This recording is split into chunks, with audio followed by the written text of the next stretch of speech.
বারে বারে ছেলের হাতে কলম তুলে দিচ্ছিলেন। বারে বারে একরত্তি সেটা ফেলে টাকা ধরেছে। এক দুবার নয়, 6 মাসের অধ্যায় মায়ের দাবি। 5বার একই কাণ্ড ঘটিয়েছে তার ছেলে। রবিবার অভিনেত্রী মানসী সেনগুপ্ত ছেলের অন্নপ্রাশনের আয়োজন করেছিলেন।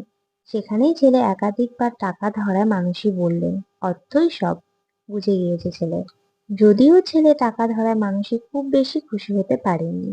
তার আফসোস, খুব আশা করেছিলাম ছেলে কলম ধরবে। হাতে তুলে দেওয়া সত্ত্বেও কিছুতেই ধরলো না, প্রত্যেকবার ফেলে দিল।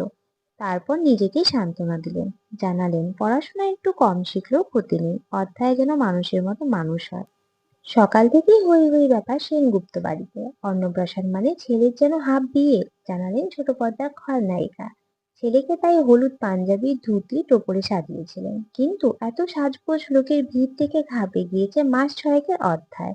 এদিকে গায়ে হলুদ থেকে নান্দিমুখ সব হয়েছে নিখুঁতভাবে, বাকি অর্ধেক বিয়ের জন্য আপনারাই পাঠিয়ে রেখে দেবেন।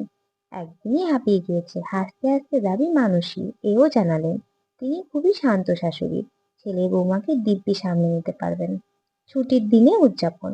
এদিন সকাল থেকে তাই ছোট পর্দার অভিনেতা বন্ধুরা মানসীর বাড়িতে। কাবাব, কফি দিয়ে জলখাবার শুরু। পোলাও, ইলিশ মাছ, পাঁঠার মাংস, মেনুতে সব ছিল। বড় হয়ে অধ্যায় কি মায়ের মতোই অভিনয়ে আসবে?